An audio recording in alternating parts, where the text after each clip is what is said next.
Break के बाद फिर से आपका स्वागत है। अब बात करेंगे पश्चिम बंगाल की वक्फ कानून के खिलाफ मुर्शिदाबाद जिले के जंगीपुर उपखंड के धुलियान कस्बे से आज सुबह की तस्वीरें आई हैं, जहां 11 अप्रैल को वक्फ संशोधन अधिनियम के खिलाफ विरोध प्रदर्शन के दौरान हिंसा भड़क उठी थी। इलाके में सुरक्षा बलों को तैनात किया गया है। फिलहाल स्थिति शांतिपूर्ण है। तो हिंसा के बाद सुरक्षा बलों की वहां पर तैनाती कर दी गई है और फिलहाल वहां पर स्थिति नियंत्रण में दिखाई दे रही है।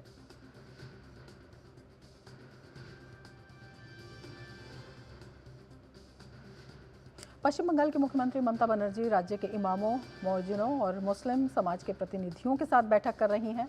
ममता बनर्जी की पार्टी तृणमूल कांग्रेस ने संसद में भी वक्फ बिल पर कड़ा ऐतराज जताया था। बिल पास होने के बाद ममता ने कहा था कि वे इस कानून को पश्चिम बंगाल में लागू नहीं होने देंगी। उन्होंने साफ कर दिया है कि वे केंद्र की नीति के खिलाफ खड़ी रहेंगी। ममता बनर्जी ने मुस्लिम समुदाय से अपील की है कि वे राज्य सरकार पर भरोसा रखें। पश्चिम बंगाल में वक्फ कानून के विरोध में हिंसक घटनाएं हो रही हैं और बड़ी संख्या में हिंदुओं को पलायन करने पर मजबूर होना पड़ा है। बीजेपी समेत विपक्षी दलों ने ममता सरकार पर तुष्टीकरण का आरोप लगाया है और ममता बनर्जी से इस्तीफा मांगा है।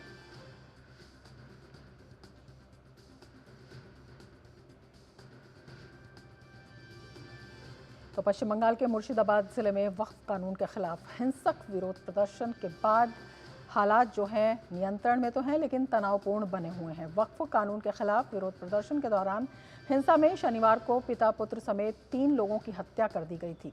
भाजपा ने इन लोगों की याद में आज शहीदी दिवस भाजपा मना रही है। पश्चिम बंगाल विधानसभा में नेता प्रतिपक्ष शुवेंदु अधिकारी की अगुवाई में भाजपा नेता और कार्यकर्ता शहीद दिवस मना रहे हैं और ममता सरकार के खिलाफ नारेबाजी कर रहे हैं।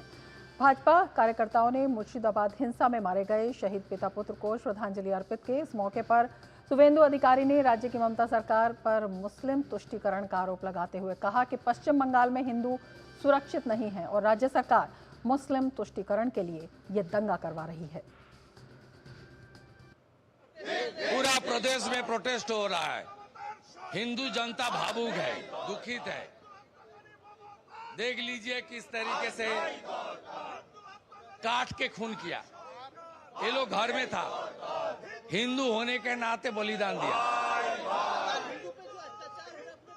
पूरा प्रदेश सड़क में है, हिंदू शहीद दिवस मना रहा है पश्चिम बंगाल बीजेपी की ओर से। ये दंगा जो किया उनको फेलिसिएट करने के लिए, ये पूरा रेस्पॉन्सिबिलिटी एक खून के लिए ममता बनर्जी है।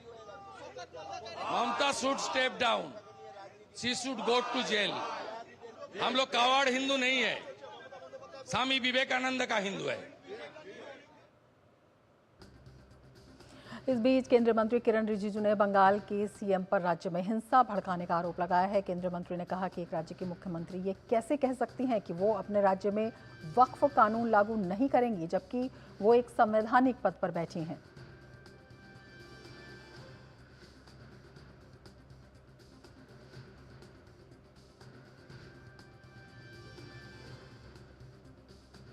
The chief minister is visibly inciting the violence.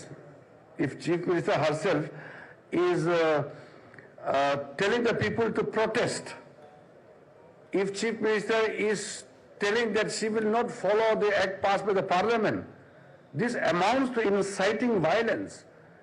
Remember, law and order is a state subject. Now the chief minister who is in charge of the law and order incites violence. It is trouble for himself or herself. After all, she has to contain and maintain the law and order.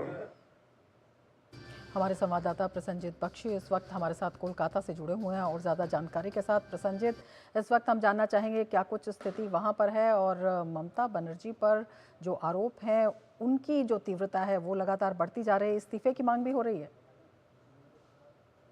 नहीं, देखिए, एक बात मेरा समझ में नहीं आया कि चीफ मिनिस्टर ने नाम करके पूरे आरोप लगाया देश की होम मिनिस्टर अमित शाह जी के ऊपर। मैं पूरी जिम्मेदारी के साथ कह रहा हूं कि अमित शाह जी के ऊपर उन्होंने ये आरोप लगाया कि सारे एजेंसियों को इस्तेमाल करते हुए बांग्लादेश से अमित शाह जी ने लोगों को लाया मुर्शिदाबाद में ये उपद्रव करने के लिए।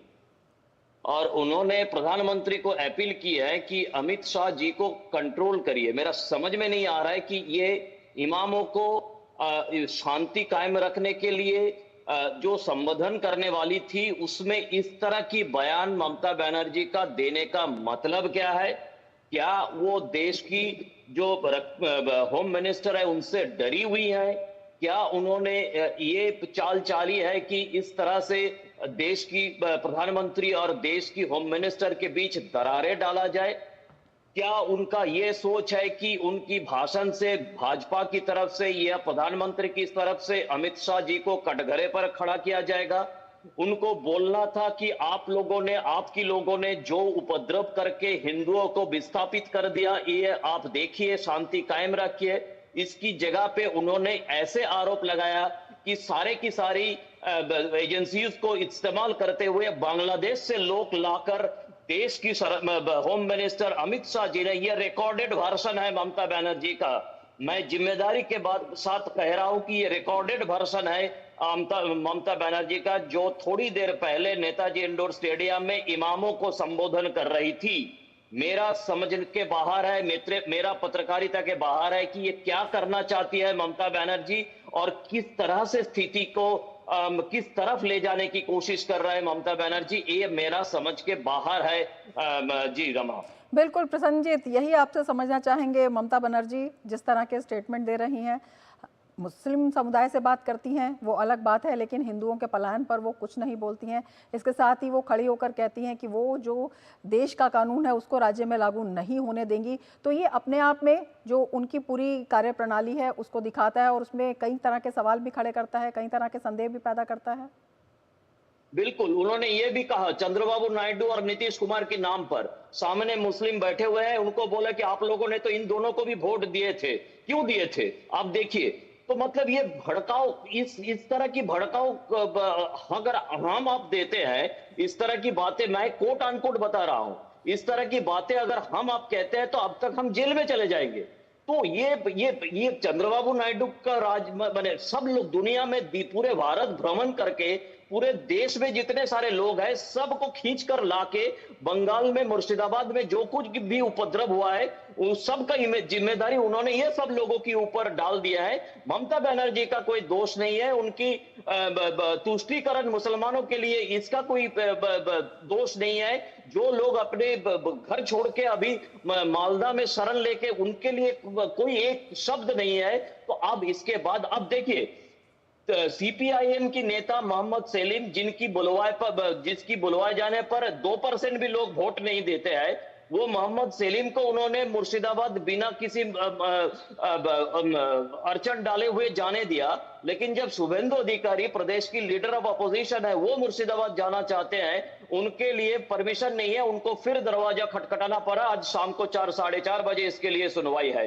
तो ये जो एक परिस्थिति ममता बनर्जी पूरे बंगाल में पैदा करने की कोशिश में है, एक तरफ देश की प्रधानमंत्री की तरफ उंगली उठाना कि उन्होंने अपने होम मिनिस्टर को रोक नहीं पा रहा है, कंट्रोल, उन्होंने ये शब्द इस्तेमाल किया है, कंट्रोल करिए, मतलब इस तरह की आरोप लगाना, ये इसका पीछे क्या मंशा है ममता बनर्जी का?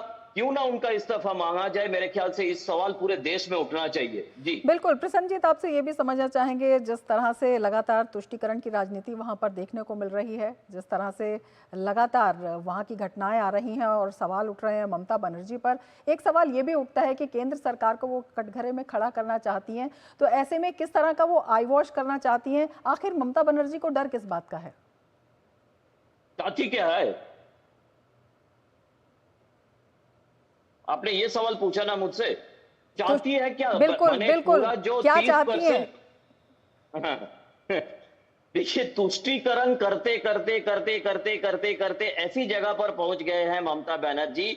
अब किसी दिन अगर खुद उन्होंने पूरे खुले आम किसी जगह पे कुछ भी करने लगे तो कोई आश्चर्य होने का कोई, उनको जैसे भी हो 30-32% वोट चाहिए। उसके लिए अगर उनको प्रधानमंत्री को गाली देना है, देश को गाली देना है, होम मिनिस्टर को गाली देना है, दूसरे प्रदेश की चीफ मिनिस्टर को गाली देना है, किसी को भी गाली देने के लिए वो तैयार है। लेकिन उनको मतलब 30 से 32% जो वोट है, हो सकता है अभी 33% हो गया है, वो चाहिए, जैसे भी हो चाहिए। उसके लिए जो कुछ भी करना है, पूरे देश को दांव पे लगाना है, पूरे हिंदू लोगों को बंगाल में दांव पे लगाना है, पूरे पश्चिम बंगाल को दांव पे लगाना है। कुछ भी करने के लिए तैयार है ममता बनर्जी। मैं जिम्मेदारी के साथ कह रहा हूं कि कुछ भी करने के लिए तैयार है ममता बनर्जी जी। बिल्कुल साफ तौर पर दिखाई दे रहा है कि वोट बैंक की इस राजनीति में और तुष्टीकरण की नीति तक किस तरह से पश्चिम बंगाल लगातार झुलस रहा है। आप नजर बनाए रखिए। फिलहाल शुक्रिया पूरी जानकारी के लिए।